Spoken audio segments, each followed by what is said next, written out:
1. To a young woman looking for a job. First, you have some time to look at questions 1 to 6.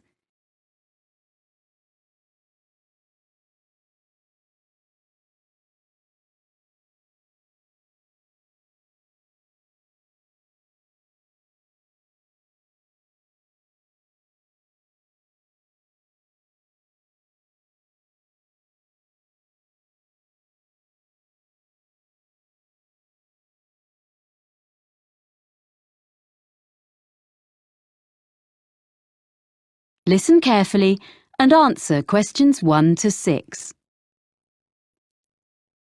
Hello, Edwina, is it? Have a seat. Yes, Edwina. Thanks. I'm looking for a job as a nanny. I like working with children. I talked to you yesterday. Oh, yes. Well, we covered most of the ground on the phone yesterday.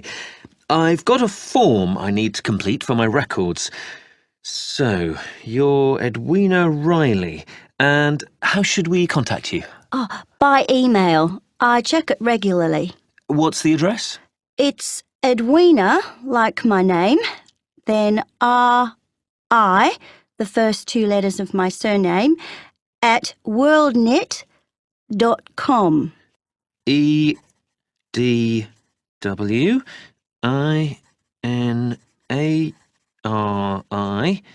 at worldnet.com? Yes. Good. And you're from Australia? Actually, I'm a New Zealander. Oh, I'm sorry. I bet it's really irritating being told you're an Australian. Like Canadians being asked what part of the States they're from. I'm used to it. It happens to us all the time. And now, you said on the phone that you could bring me some references. One from someone who's known you in a professional capacity and one personal one. Oh, yeah. Here's one from John Keane, who was the manager at the Play Centre in Wellington, where I worked for 3 years after I left school. It's got all his contact details on. Thank you. So, this was your last employer? Yes, apart from a bit of waitressing recently, but that was just temporary. I'm sure John will answer any questions if you contact him. We do run checks, yes. And a personal reference? Oh, you can contact the friend of my mother's I'm staying with here in London, Eileen Dorsini. She's a professor. She's known me all my life because she used to be our neighbour back home when she was a primary school teacher there. Now she's working here at the Institute of Education. Oh, good. I've got her contact details here for you. Thanks. I think I have some jobs to suit you. Oh, do you have any practical qualifications, by the way? Life-saving, music, anything? I've got an up-to-date first aid certificate. I did a course when I was working. That's good. First aid. Anything else? Well, I've got a driving licence, as I told you on the phone, but that's not special, you said. Almost everyone needs that, really. I've got a sailing qualification. It's a certificate of competence. So you're a yachtswoman? I love sailing. Well, I'll note you have a certificate. Before you hear the rest of the conversation, you have some time to look at questions 7 to 10.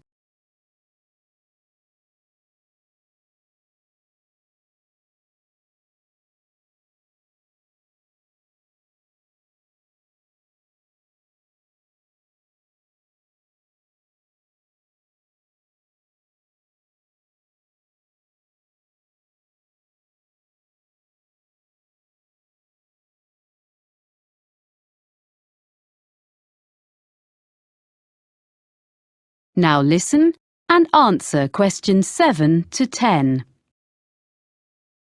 Now, as I mentioned yesterday, there are 3 families, and the job description is much the same for all of them, as I explained. There are a few other things you need to know. Anyway, the first family is here in London. Yes, I did make a few notes. London, that's the Bentons? with 2 children? Yes, that's right. A girl of 3 and her brother, who's 8. The little boy has a quite serious food allergy. Did you learn about things like that on your course? Oh, well, I know what to do if someone has an allergic reaction. Good. But what they mainly want is someone with an interest in sport, as, well, that's the kind of family they are. Oh, that's okay. I'll enjoy that. Good. Now, the next people are in the country near Oxford. Oh, yeah, the Grangers? Yeah, so they have twin boys of 5 who are a bit of a handful, I suspect. But it's a lovely place, quite a grand house, and the family is extremely welcoming. They keep horses. Do you ride? I did when I was younger. I like animals generally. Well, Animal Lover was their special request, so you'd be fine there. The last family... Yes? I don't think I told you. They live in Scotland. Really? What's their name? Campbell. Oh, yes. And they have 4 girls under 10? That's it.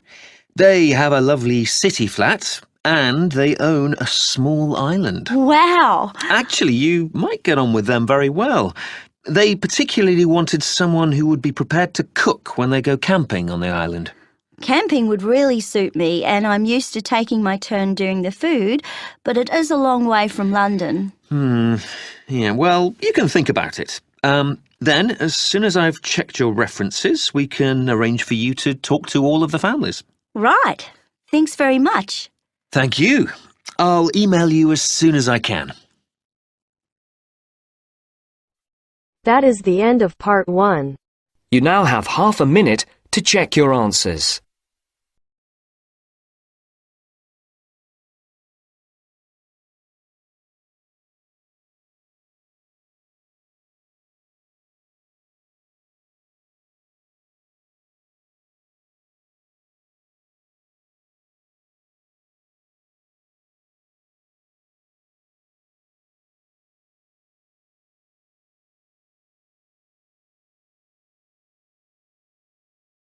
Now turns to part 2. Part 2. You will hear a woman talking to a group of people who are looking round a sports and leisure centre. First, you have some time to look at questions 11 to 14.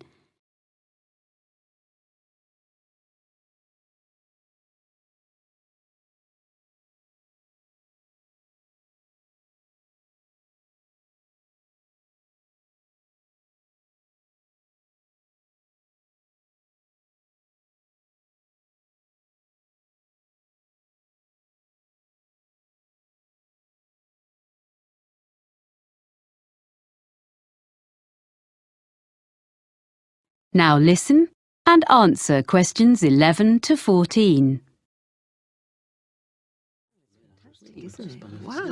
Ladies and gentlemen, I'm very pleased to be able to welcome you to Cityscope, our lovely modern sports and leisure facility.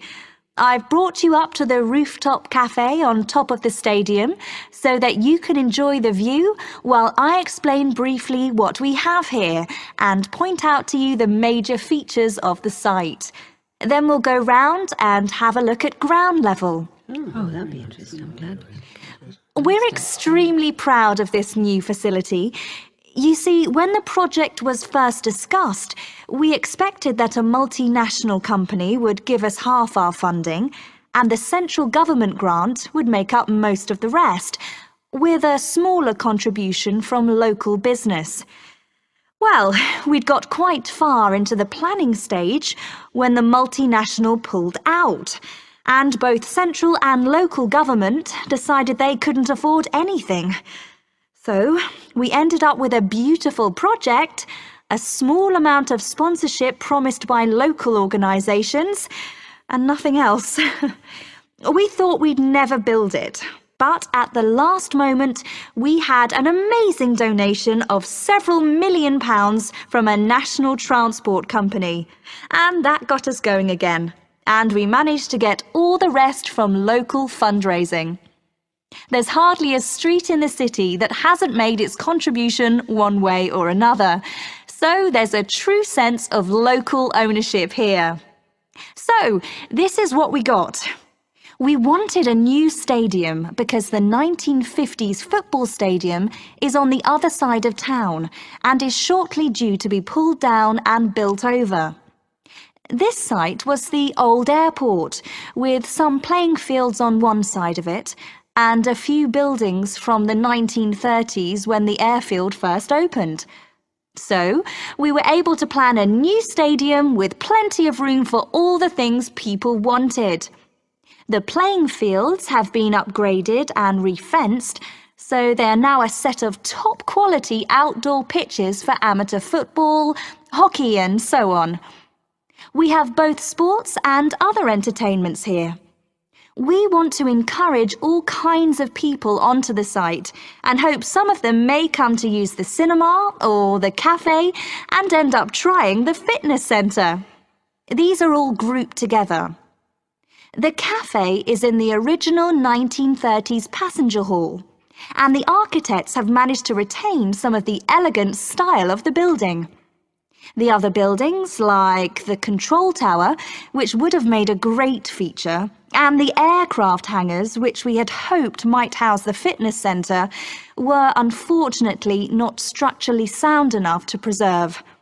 So, everything else is newly built, opened in 2010. Before you hear the rest of the talk, you have some time to look at questions 15 to 20.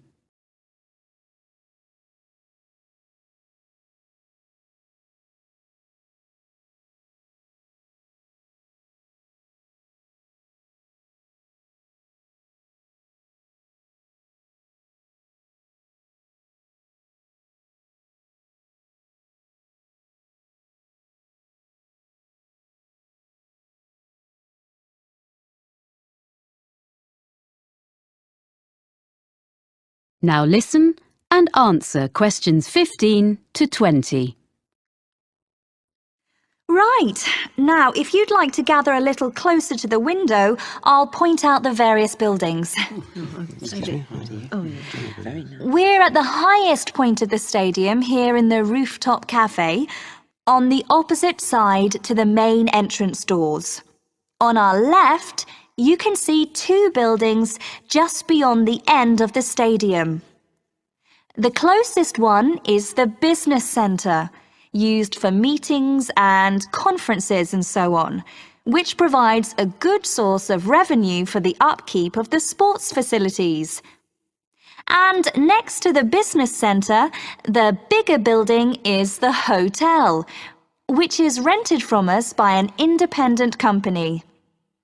As you see, they are served by the perimeter road, which runs round 3/4 of the site. Now, coming round to the front of the building, immediately in front of the entrance, that circular open space at the end of the road is the transport hub. From here, there are buses and a monorail link to the free car park, about 10 minutes from here, but you can't see that. There's also a large secure cycle park. Oh, and disabled parking, of course. People find it's very convenient and it keeps the site virtually car-free. OK, now if you look as far as you can over to the right, beyond the buildings, you can see our outdoor pitches, which I mentioned earlier.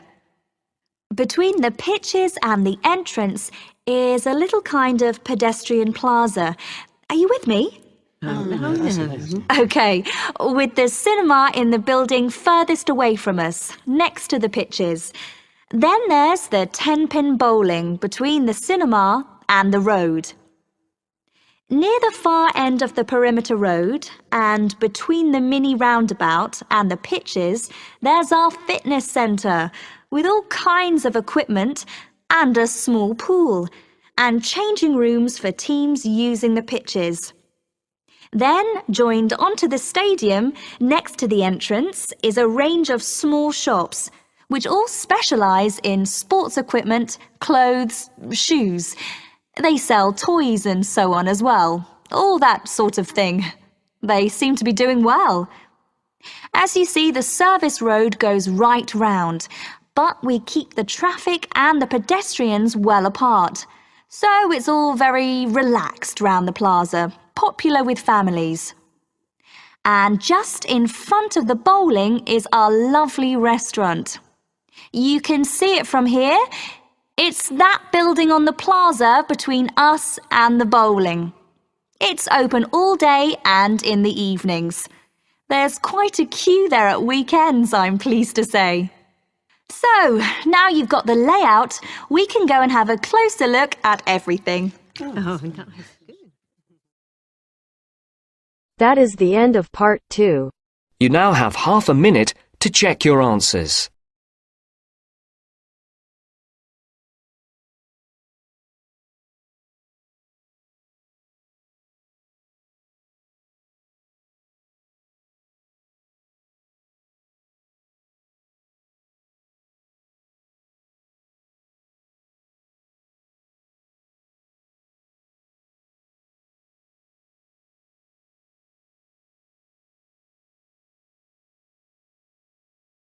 Now turns to part 3.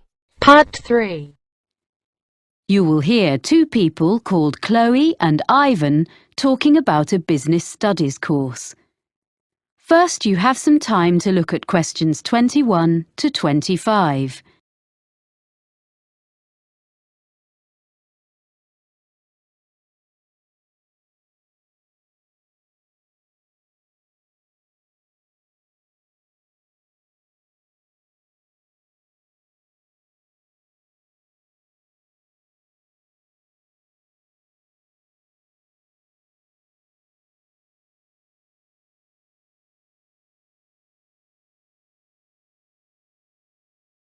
Now listen carefully and answer questions 21 to 25. Oh, hi, Ivan. Oh, hi, Chloe. I'm glad I bumped into you because I've been looking at this prospectus about courses at the university. I'm thinking of doing a business studies degree. Isn't that what you're doing? Yes, I'm about to start my 3rd year. I think you'd enjoy it. Is there something on the course that you're not sure about? Well, you know I've been working for a publisher for the last 4 years as a production assistant. That will be really valuable experience because a lot of people go to university straight from school and don't have that kind of background. Yeah, I know. And I'm used to dealing with figures and percentages and things, but it's been a while since I've sat down and put my ideas into an essay. I was never that good at it, and I'm not sure I can do it now. But you did okay at school, so I'm sure you'll soon get into it again.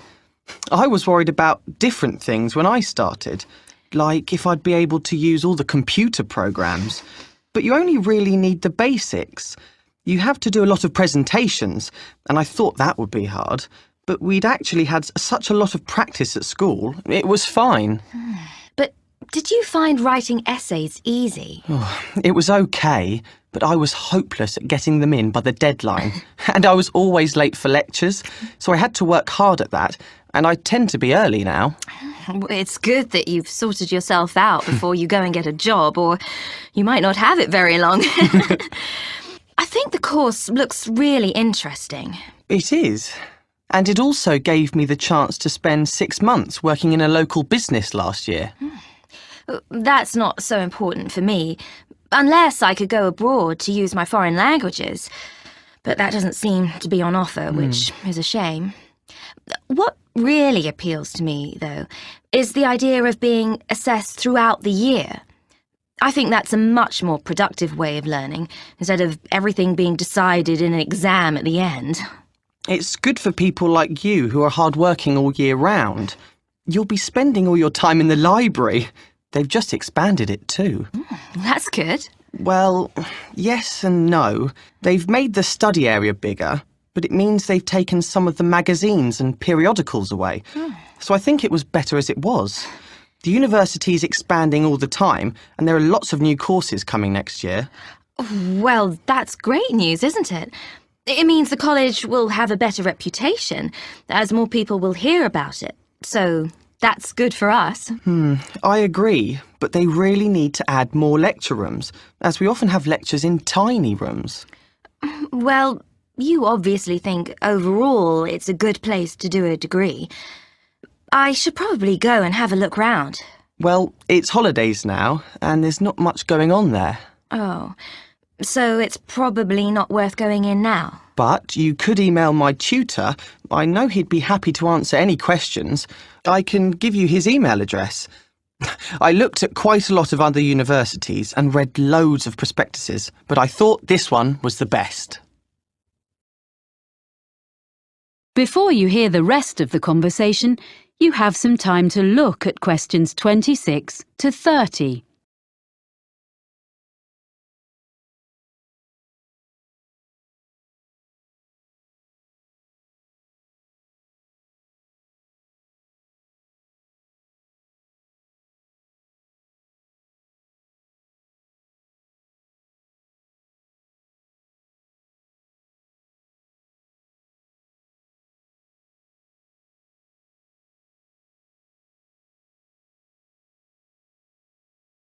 Now listen and answer questions 26 to 30. I was a bit unsure about all the different subjects you can choose on this course. Well, I can tell you a bit about them. There are some subjects you have to do, and some that you can choose. The most interesting course I've done is public relations. From what I've read, it doesn't look very demanding. Some of it is really just common sense. But it will be really useful if you want to go into marketing or advertising. That's true. But I need to find out a bit more about it first before I decide if it will really help me. It's difficult to tell from the prospectus. But you are interested in marketing? Oh, yes. Well, you can choose a marketing course. I wasn't very impressed with that course, actually. The tutor didn't make it very interesting. It's good to put on your CV that you've done a marketing course, though. So that would be a definite for me, and maybe I'd get a different tutor. What other courses did you choose? I'm doing taxation as I was thinking of training to be an accountant, but I'm not sure now. Oh, that will be a good option for me, because I enjoy working with figures. Although I don't want to be an accountant, it'll be good to have an understanding of taxation, especially if I ever run my own business. Then there's the most popular course, which is human resources, and a lot of people seem to get jobs in that field. My friend works in human resources, and she's really good at it. But I don't think I've got the right personality, so I'd give that one a miss. I'm more interested in how businesses actually work, the structure. That's a compulsory course, the structure of business. Oh. But you might find information systems helpful. Is that kind of computer programs? Some of it is, but also databases, project management, and other things. Oh, this sounds useful. But I'll have to look at some of the other possibilities first. You know, Ivan, this course sounds as though it would suit me. I'm going to apply. Great! If there's anything else you want to ask me, you've got my number. Thanks. That is the end of part 3. You now have half a minute to check your answers.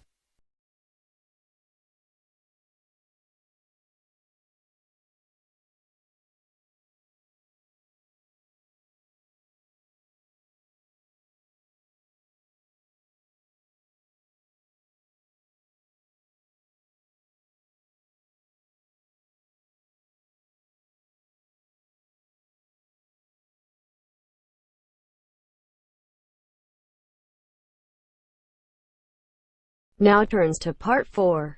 Part 4. You will hear a talk by a meteorologist about weather forecasting.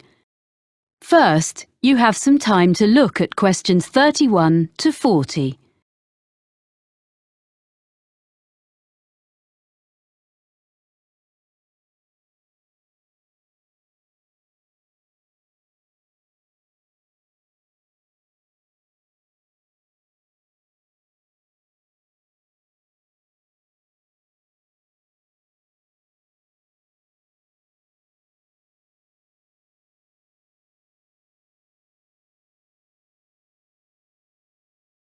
Now listen carefully and answer questions 31 to 40. I work for the National Weather Service, and as part of your course on weather patterns, I've been asked to talk to you about how we predict the weather. We're so used to switching on our TVs and getting an up-to-date weather forecast at any time of day or night that we probably forget that this level of sophistication has only been achieved in the last few decades, and weather forecasting is actually an ancient art. So I want to start by looking back into history. The earliest weather forecasts appeared in the 1500s in almanacs, which were lists of information produced every year. Their predictions relied heavily on making links between the weather and where the planets were in the sky on certain days. In addition, predictions were often based on information, like if the fourth night after a new moon was clear, good weather was expected to follow. But once basic weather instruments were invented, things slowly started to change. In the mid-15th century, a man called Nicholas Cusa, a German mathematician, designed a hygrometer which told people how much humidity there was in the air. To do this, Cusa put some sheep's wool on a set of scales and then monitored the change in the wool's weight according to the air conditions. A piece of equipment we all know and use is the thermometer.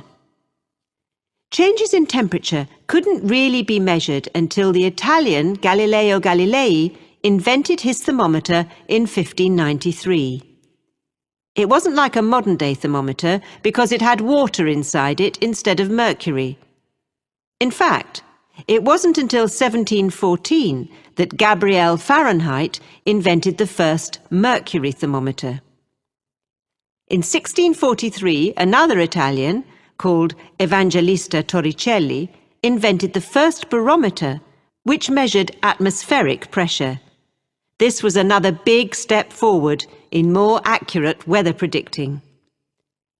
As time went on, during the 17th, 18th and 19th centuries, all these meteorological instruments were improved and developed, and people in different countries began to record measurements relating to their local weather.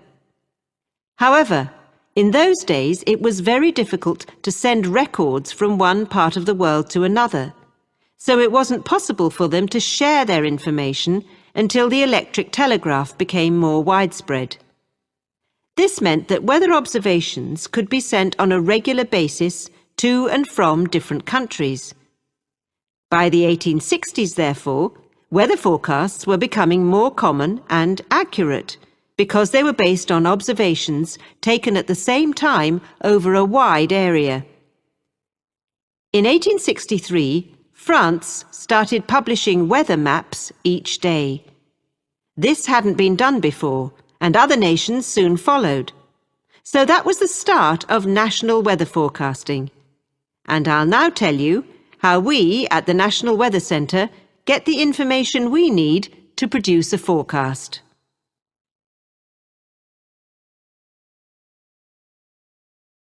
Even today, one of the most important methods we use is observations, which tell us what the weather is doing right now. Observation reports are sent automatically from equipment at a number of weather stations in different parts of the country. They are nearly all based at airports, although a few are in urban centres. The equipment senses temperature, humidity, pressure, and wind speed direction. Meteorologists also rely really heavily on satellites, which send images to our computer screens. What we see on our screens is bright colours. Orange represents dry air, and bright blue shows moisture levels in the atmosphere. The satellites are located 22,000 miles above the surface of the Earth, and it's amazing that despite that distance, it's possible for us to make out an individual cloud and follow it as it moves across the landscape. In addition to collecting data from the ground, we need to know what's happening in the upper levels of the atmosphere. So a couple of times a day, from many sites across the country, we send radio sondes into the air. A radio sonde is a box containing a package of equipment, and it hangs from a balloon which is filled with gas. Data is transmitted back to the weather station. Finally, radar. This was first used over 150 years ago and still is. New advances are being made all the time, and it is one method for detecting and monitoring the progress of hurricanes. Crucial information is shown by different colours representing speed and direction. Radar is also used by aircraft, of course. All this information from different sources is put into computer models, which are like massive computer programs. Sometimes they all give us the same story, and sometimes we have to use our own experience to decide which is showing the most accurate forecast, which we then pass on to you. So, I hope next time you watch the weather forecast, you'll think about how we meteorologists spend our time. And maybe I've persuaded some of you to study meteorology in more depth. That is the end of part 4. You now have half a minute to check your answers.